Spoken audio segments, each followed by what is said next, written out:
Sometimes having fun is the most responsible thing you can do. The new Volvo S60 plug-in hybrid. For the road, for the planet.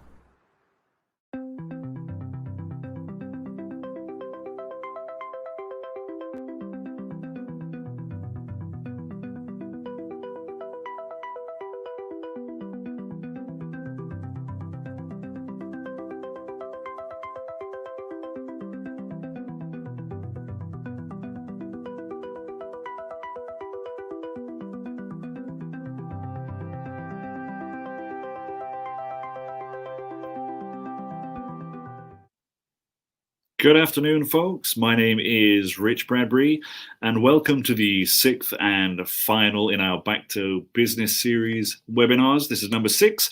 It's all about social enterprises and how they aid in their sustainability journey. If you are watching this, of course, you're probably watching it on Facebook. You can also listen to it and watch it live via YouTube. The link is youtube.com/BFM video. So if you don't want to do it via Facebook, you can watch us there. I'd like to thank, of course, first our presenting sponsor. The BFM Enterprise Back to Business webinar is presented to you by Volvo Cars, redefining freedom to move in a personal, sustainable, and safe way. So the stimulus packages are rolled out in the last 2 months, focused more on SMEs rather than social enterprises that were helping underprivileged communities in Malaysia. We zoom in on 2 such outfits whose focus has always been on infusing sustainability methods in their work and offering tenable solutions to help make an impact on the world and the lives of those who need it most. I'd like to introduce our speakers.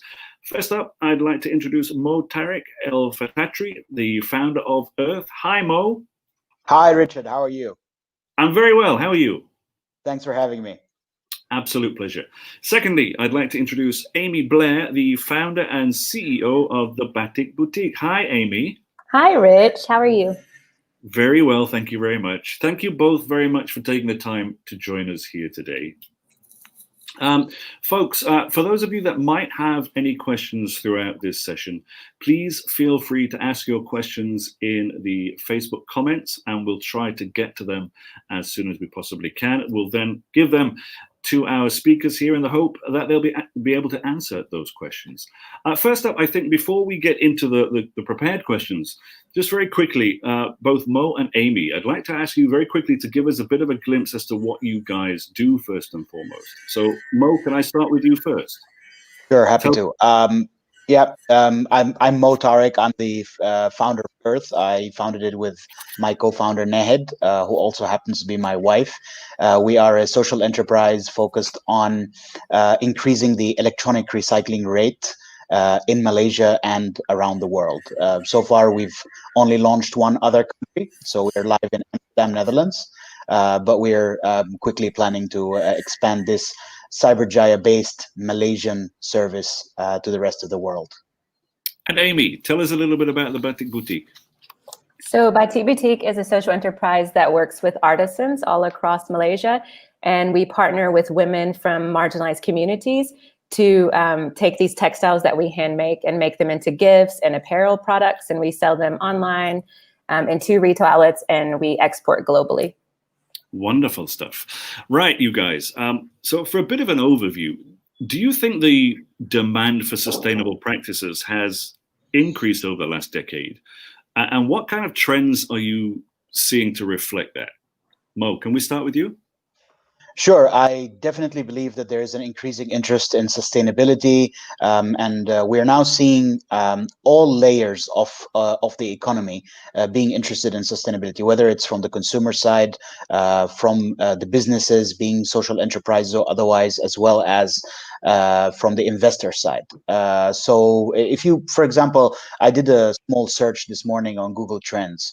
I basically compared buying a laptop versus selling a laptop and recycling a laptop. And I just saw that over time, the amount of people searching for recycling laptop has actually doubled in the last 10 years. Oh, wow. So I think Yeah, so that just shows that there is an increasing. Of course, we are still a long way away from like having a majority of our electronics being recycled, but I still think that doubling over the last 10 years is an indication that interest is growing, and it's up to services like us to try to bring this trend into the mainstream. Amy, same question to you. Yeah, I definitely think there's a major increase globally in sustainability. I think to most people that means environmental sustainability, and it's in huge demand. I mean, in Malaysia, I think we're just a little bit behind that trend, if you will. But if you notice recently, in the past year or two, we had the Top Knot Straw was this huge campaign, and I mean, no one was going to use a straw after that. And so I think that's a good start, just to see that it's coming here as well. There's on a global perspective, definitely it's something to be concerned about. I think the easiest way to tackle it for companies who sell product is often in our packaging. Now you can actually find like all these different types of packaging. For example, we just came out with a zip pouch for these reusable face masks that's actually made of cornstarch. So it's reusable and it's compostable at the same time. And that was something that we felt like was driven by, we want to be walking towards sustainability, and also in Malaysia try to set, as far as social enterprise goes, try to set a trend that this is an important factor. Yeah, in fashion in general, it's a huge issue in pollution. And then you've got the people aspect as well with fair wages and pay. So I definitely think, I mean, research shows that Gen Z and the millennials in particular, who are starting to have more spending and buying power, are very concerned with this. And they'll even potentially pay a little bit higher pricing for a product if they know that it's got some sustainability factor. And it's becoming more of, I think in the next 10 years, it will actually be changing more to where they just sort of demand it. It's not that they even think that they should pay more for it. They'll start demanding as consumers that big brands especially start doing things more sustainable. So I definitely think it's the way forward, and it's super increased in the past decade for sure. Just to go back to the Tac-Mac straw kind of thing, do you still see the same amount of momentum with that? Because it's like you mentioned, it seemed to be a point where everybody just was not using plastic straws, and there was also a movement about some companies as well removing plastic bags and whatever. And that seemed to be great for a few months, and everybody seemed to be on board. I'm not quite seeing it as much nowadays as perhaps I did when it was first launched. Why do you think that is? Yeah, I think consumers are, we're short attention span, right? So we're fickle, aren't we? Yeah, the thing is, it became a trend. And so anytime it's just the trend at that moment, it's the same as, whatever other trend we have right now. So I think as brands, we've got to really make it part of our story and make it part of our ethos. And then as that becomes part of it and part of our messaging along the way, I think we have a role as a consumer brand to also help the consumers. But then, also if the consumers keep buying all the plastic and all, it's not going to actually help the brands want to change anything. I've still seen it at some of the higher end grocery stores here, like the Bigs and Village Grocer. They're still pushing, like on the weekends, you cannot get a plastic bag. Like I accidentally forgot one day, and that was just like, please give me one. I couldn't even buy it on the weekend. And, and some of them are starting to not package their vegetables still in plastic. But I would actually wonder if that's a case of the consumer sort of demanding it a bit more than coming from the companies.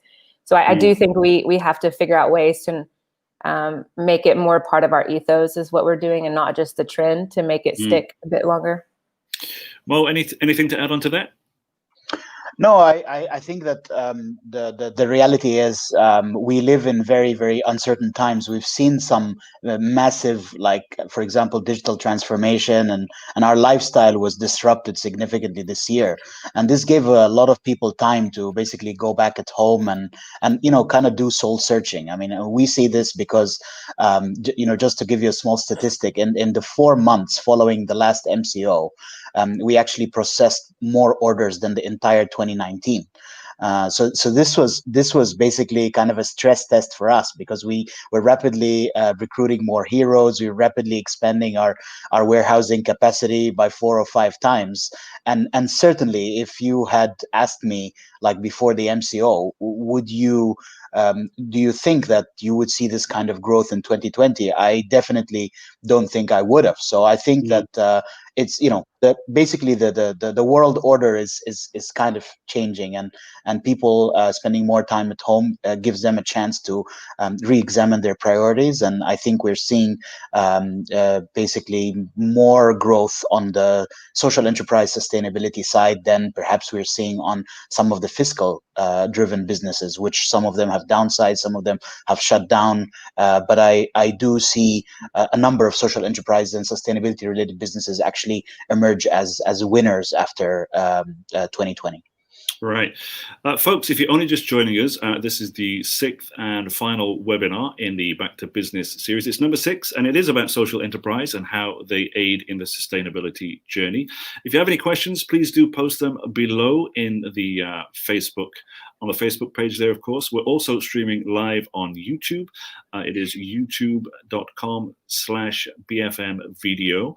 Now, I want to move on to how SMEs normally start by tackling one gap in the market, but social enterprises, you guys have to tackle 2.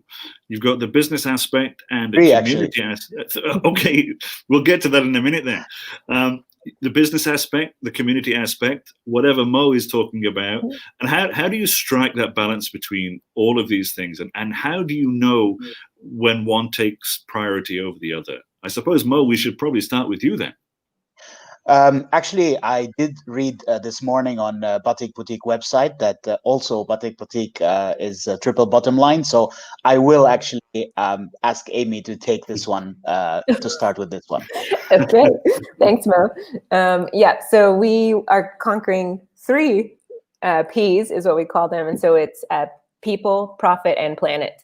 So in a traditional enterprise, profit is your bottom line. It's numbers and everything. In a social enterprise, profit is extremely important factor. Over the years, I think I've grown in understanding how important of a factor it is to remain sustainable and to keep providing impact. Your profit has got to be there and keep growing. We also are trying to tackle the issues related to people and the planet. So I think the planet side we've touched on a bit with environmental sustainability and how do we do things responsible for the earth. But we're also focused tremendously, especially in Batik Boutique, on the people side. And that is making sure that we are providing skills training for the people who work for us and also giving them income opportunity that's sustainable and recurring. And we do that just by having transparency. I think from the beginning, we set across a few things that were really important that we were going to make sure that we did. And for us, the people side was actually higher than the planet. I think our planet side is growing, but our caring for the people. So we pay on average 40% higher than minimum wage. And we've kept that from the beginning, no matter how many people or how big we grow. And we work to provide skills training for women who might not have ever used a sewing machine, for example. We have flexible work hours, and we provide a clean and healthy space that's safe for them to work from. So those are just kind of some of the basic things that we do in that regard. But I think it's extremely important. I think as we've tried to scale a bit more over these last few years, the profit side is becoming more important for us as a measuring tool, because as an inclusive business, it means that our beneficiaries are already part of our supply chain. So as our business increases, our impact is automatically set to increase. And I think that's the way forward for us. But it's very subjective based on which social entrepreneur that you speak with. But for us, the profit side at this point forward is a very key factor, because it's very linked directly with our other impact of people and planet. Right. Mo? So actually, we are also a triple bottom line, and by definition, a social enterprise pays 50% or more of its revenue to its beneficiaries. So in our case, the first beneficiary is obviously the planet. So we started Earth with the mission to increase the electronic recycling rate, because we felt that we use electronic devices increasingly. I mean, the average person uses 200 electronic devices over their lifetime. That's about 1 ton of e-waste. And after we're gone, these 75% of those electronics contaminate our planet for centuries. So we started with this environmental mission. And then we realized that, okay, why aren't other companies solving this? They aren't solving it because the logistics involved in transporting small amounts of e-waste from millions of consumers is very high. So that is where we started to rely on our social mission as a means to solve that problem. So by Uberizing the collection of electronic waste, meaning allowing any freelancer, any person, any regular individual, man or woman with a car, to basically sign up as a collection hero, so they can help collect the e-waste from nearby and bring it to us. We kind of try to solve the environmental problem with the social concept. And then the third one was actually the economic. So we needed to align all of that by rewarding the entire supply chain to make this kind of a self-reinforcing cycle. So at the beginning, we, for example, sent everything that we collected to the licensed recycling channels. However, we realized over time that there is a percentage of the items that we receive. Like, just to give an example, we did receive like a 2016 MacBook Air that someone just simply upgraded to a new MacBook, so they just got rid of their old one. And there is really no reason why that MacBook, after, of course, following all the regulation about data privacy and so on, there's no reason why we can't use perhaps some spare parts from that MacBook for repair or maintenance. So we started to, at first we were break even, even perhaps even subsidizing, because the environmental mission needs to happen. The social mission, if you don't compensate people enough, then less of them will do it. So in the beginning we were subsidizing, then we became break even, and then eventually we started to diversify our revenue sources by introducing, like secondhand sales and stuff like that. And I'm glad to say that now we've really managed to strike the right balance between all the triple bottom line. And our drivers earn 50% more than driving for Grab. We are very, very, in fact, we have more drivers now. Like, our utilization rate for drivers is around 20-25%. So we actually need a lot more order growth so that we can give work to everybody. And we are diverting a lot of e-waste away from the landfill. I think last year we did about 100,000 kgs. But this year we're looking at about 250 to 300. So even in a COVID year, you still get like 3 times or 4 times growth. It's really significant. So yeah, that is how we do it. We basically start from the end of the maze, the finish point, and we work our way backwards to try to align everybody together through the people, planet, profit model. Just before we move on to our first question from the people that are tuning in, just to go back to the 3 points that the 3 bottom lines that you were both talking about, how much of those have been kind of manipulated or changed during the MCO and the RMCO and whatever? How much of things had to move around? Amy? Well, you start off with a giggle, but I'm not. Yeah, the first round of MCO was really challenging because I just had to, we had 24-hour notice and didn't really know what was going to happen. So we were sending home computers with people in our office staff who didn't have that at home. So just trying to figure out how would we even do this. And then when I realized that our production center also couldn't open, we sort of went for the first week, I felt like we were more like a relief and development agency where it was like making sure that everyone who works for us, because so many people who work with us are in this B40 marginalized, right, kind of communities, right? So we needed to make sure that their basic needs were met while we were trying to figure out what to do as a business. So that was our first step. And when we found ways to make sure they had food, and we were even ordering things on Lazada deliveries, whoever could make a delivery to the flats at that point, to take care of their families, and then trying to figure out what do we do next. And so for us, we very quickly, my default is to take care of the people first.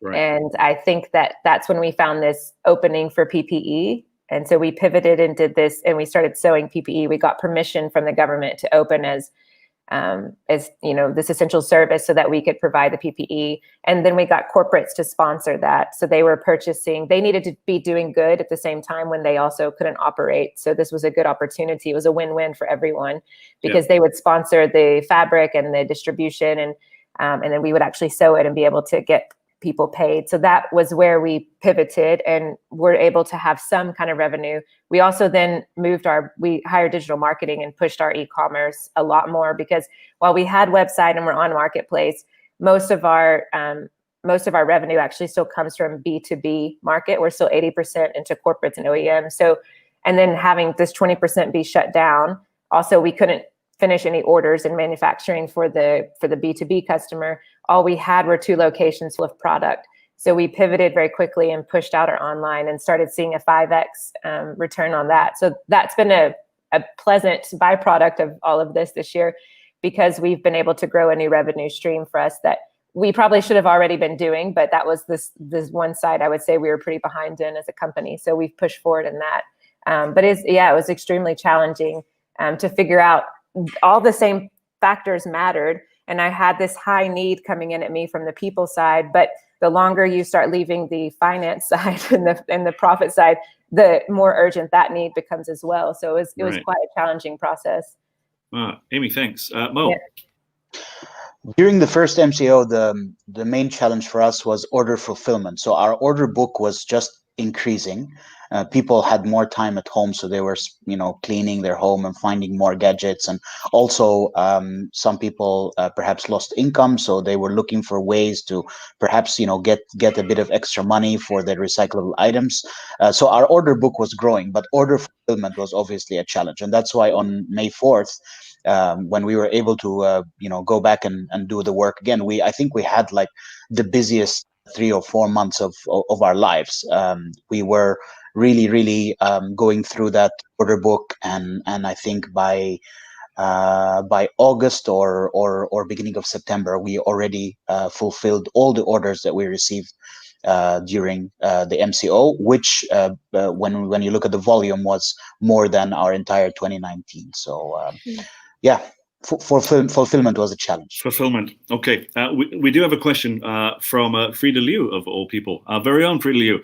And she says, how can corporations support alongside social enterprises in this sustainability journey? Let's start with you, Amy. Yeah, so I think social enterprise and corporates have a really important role together to play. I think in our case, when you have a product, it's a no-brainer for a corporate to purchase their uniforms, their corporate gifts, their media gifts, all of these gifts that we are such a part of our culture here in Malaysia. It's a no-brainer to partner with social enterprise for that, for anyone that actually has a product to give. I mean, we can customize every color, every logo, everything that you guys need for events, from bags to face mask, obviously, is a thing now. It's all customizable, the packaging, the boxes, everything. So that's an easy one. I also think, like in our case, for example, we're wanting to move into a larger complex that we can really highlight the heritage of Malaysian batik and have a better and bigger retail outlet. But because we put so much of our profit back into our programs and our sewing center and our people, we don't always have the same budget to expand on the marketing or the facility. That's the area that we run lean in. So we definitely need a better, retail space. So if there's like a property, corporate out there who's not using certain space that wants to utilize it to be something cool, that's a really good way that you can work with someone like us. So I think different enterprises would have different needs. Banks can come in and teach financial literacy. So it's really about digital agencies can come in and help with some digital marketing or photography, all of these things that sometimes we're lacking in and maybe don't quite have the budgets for, but corporate has the skill set for. There's a really powerful way that we can partner and help. It's a win-win. It's good marketing for your corporate because you look good. I mean, that's you look good. So I think those are practical ways we can partner. And it's not like we have a lack of empty spaces here in KL that couldn't be filled to help other people out. Mo. So first of all, thanks for the excellent question, Frida. Big fan here. Let me tell you why partnering with corporates is extremely important for social enterprise. If we spend 50% or more of our revenue on our beneficiaries, we really don't have much time for, big marketing campaigns. We never have budgets to go out, take billboards, or, even in some cases, we have to cut down on our digital marketing spend because we just can't afford it. And that's like the most efficient kind of marketing. So it is very important for us to partner with bigger bigger corporates who are trying to tell a story. So to give you an example, 2 weeks ago, we announced an extended partnership with DHL Express Malaysia. DHL worldwide have this campaign called Go Green. They're trying by 2050 to be the world's first carbon neutral logistics company. Now, when you're a logistics company, you obviously have to burn fuel because you have your fleet going around delivering packages and so on. But how can you become carbon neutral is by encouraging proper recycling, sustainable related activities, such that in the end you offset all the carbon that you generate during your business. So I can't, I can't stress enough how important these kinds of partnerships are for us, because when a company like DHL with their customer base work with us to encourage proper e-waste recycling to the Malaysian business community, this really accelerates our message by light years. It is much more than anything we could do on our own. So it is extremely important, and it's really a cornerstone of our marketing strategy to work with bigger companies who are trying to send a sustainability message to the community. Mo, whilst I've got you, I'm going to ask you a question directly about recycling, and especially tech waste. It kind of has this out of sight, out of mind kind of quality, right? So people don't care about landfills that they can't see. How are you creating awareness in that aspect to make people realize the value of, recycling their electronics? That's an excellent question. If you look at the science, some studies have been done in the areas around landfills to measure the amount of toxic heavy metal contamination. So basically, when we dump our electronics improperly, most of them end up in landfills, and over time, they basically leach toxic heavy metals into the environment, water and soil, and so on. So 70% of the toxic heavy metals are coming from our e-waste. They're not coming from plastic. They're not coming from food waste. So it is a very, very serious problem, because if you look at the pie of household solid waste, e-waste is like maybe 3%. So you could say easily that, plastic is like 23%. Why are we even talking about this? But actually, if the 3% is responsible for 70% of the toxic heavy metal contamination, then that is certainly a problem that we need to solve quickly. The good news is that e-waste is, in a sense, the Rolls-Royce of waste. There is actually intrinsic value in e-waste. There is precious metals inside. Of course, there are some toxic material that you need to depollute, but there are also some very valuable materials like metals and so on. So we use some of the value we recover from the e-waste to basically, using one of the most powerful ways to motivate people by paying them. We simply pay cash we pay you cash to recycle. And next time when you're about to throw something away, if you are aware that I will pay you, a certain amount for that, I think that is a very strong message. And that is what makes a lot of people who maybe don't necessarily think about the environment, but they would, in that case, know that they're throwing money away. Maybe that will cause them to change their behavior. And it does, I'm glad to say. A shift of mindset. That's all it is. I'm going to give you money for something you were going to throw away. Exactly.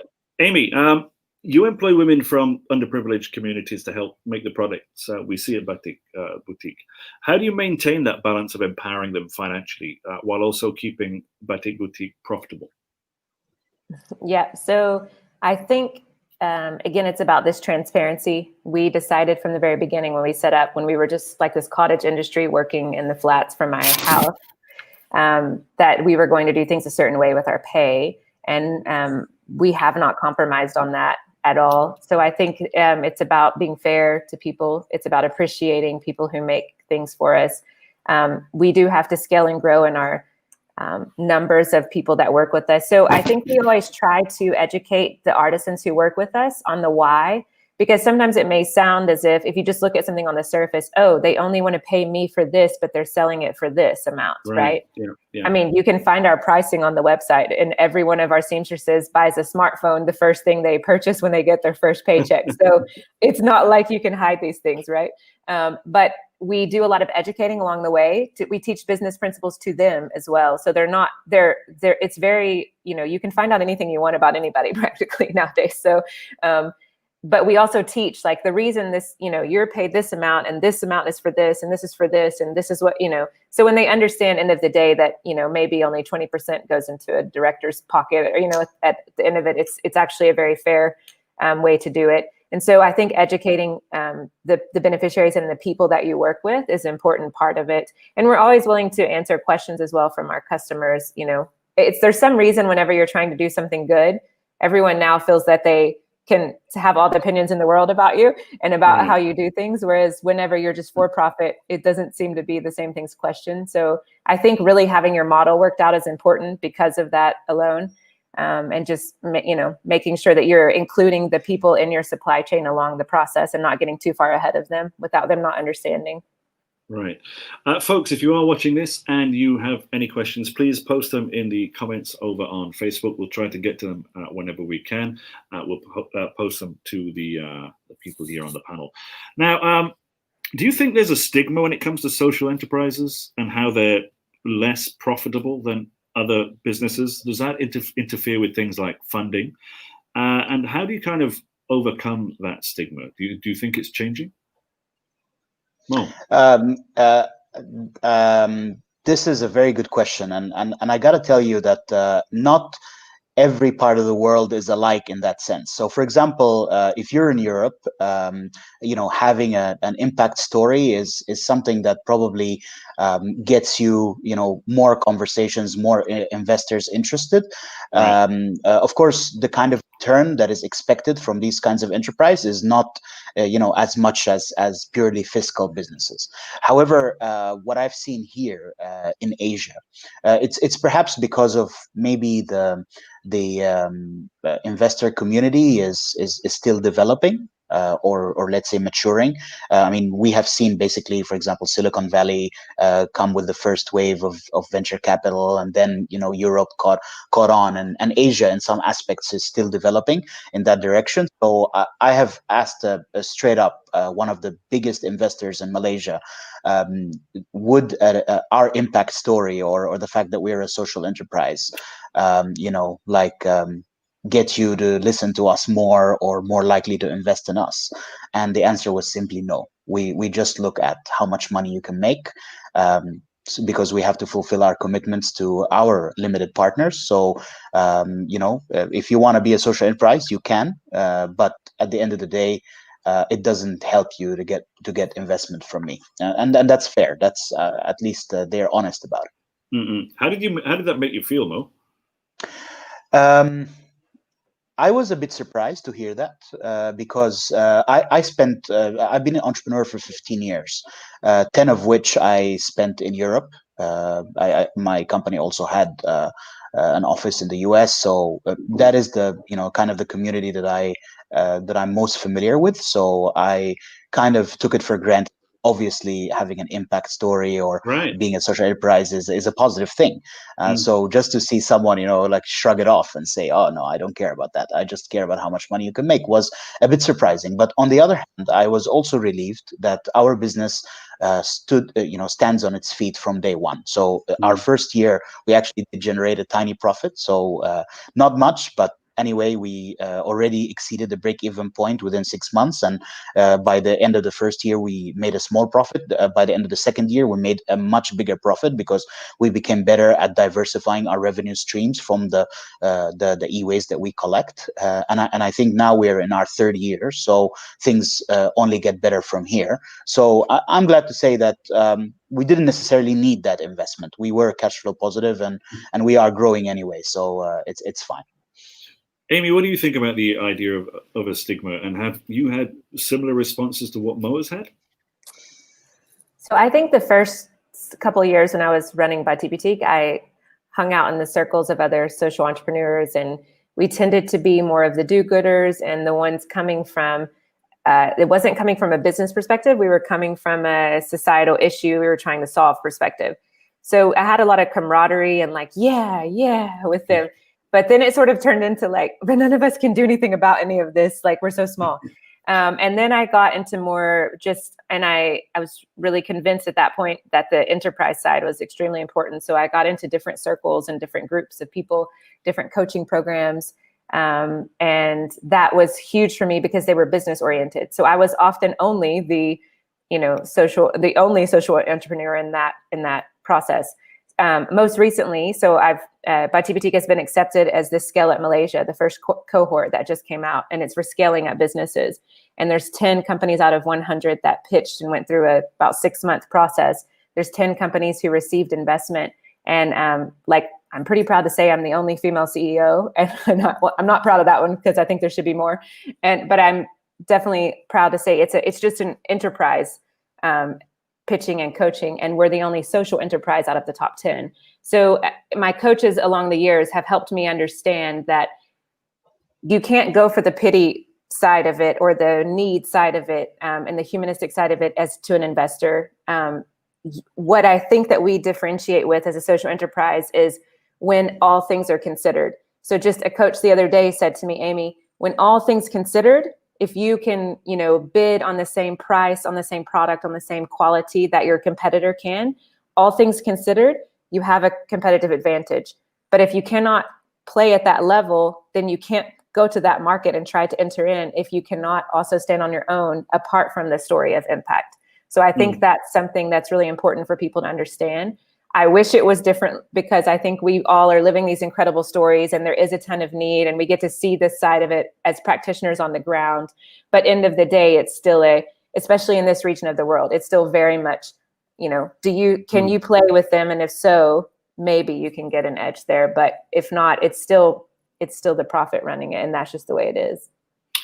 Well, let's stick with investors for a little while then, and you've both had very different experiences with investors. And if you were to convince or try to convince an investor to come and get involved, what would be the way of twisting their arm so much? I mean, you're already talking about you can't use the pity story. You can't do that. The idea of affecting change doesn't seem to be something that they're so keen on. Mo, you've already said it's all about the profits. For them investors that you've been speaking to, what can you do? We just focused on our operational efficiency, cutting costs down and diversifying our revenue streams, such that we just make a big enough margin. So even after we spend 50% of our revenue on our beneficiaries, we would still have the kind of returns that an investor is expecting. And I'm glad to say that in year 3, we really managed to achieve that. And that's why we are also starting to see a lot more interest from investors than during our first 2 experimental years. So I can't announce anything yet, but we definitely have more investors interested in our business than ever before, and we're even in advanced discussions with some of them. So when the profits were the profit story was right, it hit the sweet spot for them. We got the offers. We started to have the offers coming. So that's good news. Amy. Yeah, I think I should start with saying, first of all, that if someone is running a social enterprise or a small, medium enterprise, and it's really about your own goals. So if you want to help 5 people and you want to have a 200,000 ringgit revenue every year, and that is your goal, then that's wonderful. And it's perfectly fine to stay at that level. And you probably don't need an investment for that. And you can get there with the normal bootstrappings or some cash flow, loans and things like that. And that's wonderful. And you can have a deep impact on a few people. And if that's your goal, then I think that's just fine. I think for those of us who realize there is more opportunity and more need, and we want to be part of that solution, that's where it becomes this, where you do have to pivot the way you want to get there. So for me, it was learning how to speak the same language that investors speak.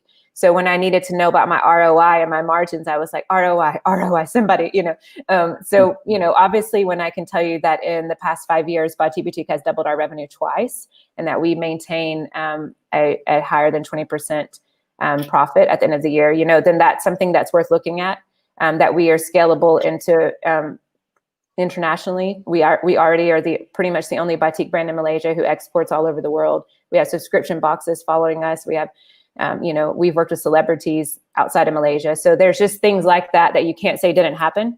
And so I think when you start learning how to tell your story And then you're also saying, and the reason they chose to work with us is because we were paying fair wages, or the reason they worked with us is because they saw that we were focused on this environmental aspect. And you can start creating the story of what is the market for that type of consumer and that type product. And when you show any time that you're ahead of everybody else in that trend, that's the kind of thing that's the kind of business worth investing into. So you just have to learn how to really get your head around what you're trying to do from a global perspective, and start learning how to speak their language. Because it's like, if you don't speak the same language, you're never going anywhere, right? Right. A couple of things I kind of want to circle back to. People wanting to invest, of course, it looks at, or they will take into account, obviously, how profitable you are for one thing or another. But when you're looking at growing as a business, which of course helps to produce revenue, how do you plan your growth and your expansion whilst you're trying to stay sustainable? Mo? So I think this goes back to the DNA of our business. Actually, my title, the reason why I only wrote founder on the poster of this talk is because my other title is not CEO or managing director. It's actually managing hero. We don't have a hierarchy in our company. We are all heroes. My job as the leader of this organization is to increase the amount of devices that are diverted from landfills and either give them a second life or then recycle them properly. So our organization really has a minimal operational overhead. We don't have a lot of people on our payroll. Everybody gets paid fairly, by the way, but they're not like salaried employees. They basically get paid according to the amount of e-waste that they collect, or the number of collections, or some other metrics. So by just being efficient, we don't need to worry about things like downsizing. So some of our competitors during the last MCO, they were like 60 employees, and then after the MCO, they had to pay their salaries during the MCO. So after the MCO, they cut down to 30, and then those 30 after the MCO were trying to cope with the increasing amount of work. So half of them quit. And now they're like an organization of 15 people. So this is what happens when your operation was not efficient to begin with. You probably had a lot of people that were perhaps there unnecessarily. In our case, of course, we use technology to make our process more efficient. We have an algorithm that checks who is the nearest hero, and other very operationally critical matters are determined by computers, not by human beings, and we let the human beings, of course, do the things which they do best. So it's basically things like customer service and so on. It's better to talk to a human than to talk to a robot. So we just be operationally efficient, and try to and understand that you need to build a positively reinforcing cycle. If Earth makes more money, we pay more cash reward, we pay the heroes more, and we also increase our cash reserves, which allow us to expand to new countries and buy more e-waste. And then the cycle continues on and on and on. So once you just have that running, you really don't need to worry about sustainability. Yes, perhaps we could do things slightly faster with someone putting in a few million, but it's not like we're sitting idle. We are very, very busy. We have probably more orders than we can handle at the moment. We're constantly trying to increase our capacity. So yeah, I think if you're efficient to begin with, you don't really need to think too much about that, because you're anyway not wasting your profit on operational inefficiency. Okay, I've got one final question before we have to wrap up. It's been a very strange year this year, okay? And what have you learned from 2020? And what will you implement in your social ventures moving forward, do you think? Amy, let's start with you. Yeah, so I have a quote above my office here that says, "It's Gandhi, it always seems impossible until it's done." And that's sort of the quote we live by.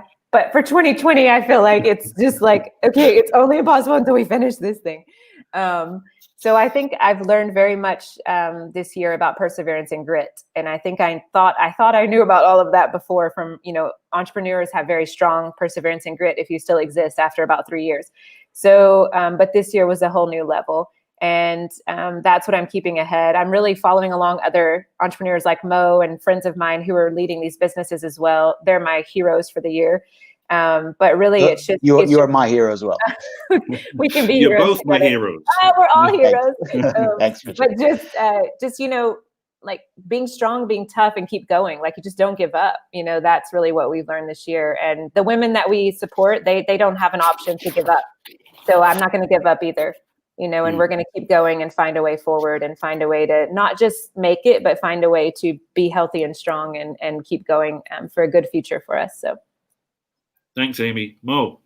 The first MCO was obviously the first time we went through anything like this. So really what was on our mind during the 6 weeks when we couldn't fulfill the orders was, are we going to survive this? And then when we came back and we saw that not only did we survive, but actually we grew by 3 or 4 times in a short period of time, it just reinforced my belief that sustainability and especially recycling and especially e-waste, because of so much intrinsic value, it's a very, very solid business case. It is something that can stand on its own feet without subsidies pretty much anywhere in the world.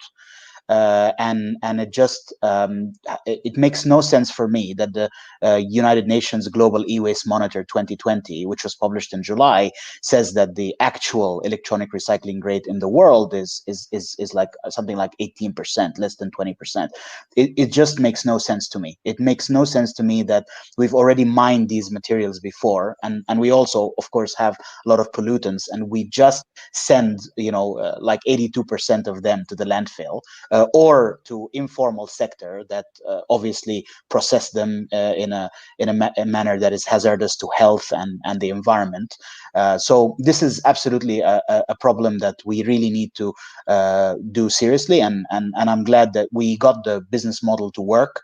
So now even as we go to Europe, everybody told us, you can't go to Europe with the cost structure that is there and still offer free pickup. Well, actually, guess what? We are offering free pickup in Amsterdam, and it's working. So this is something that I've learned, that sustainability businesses right now.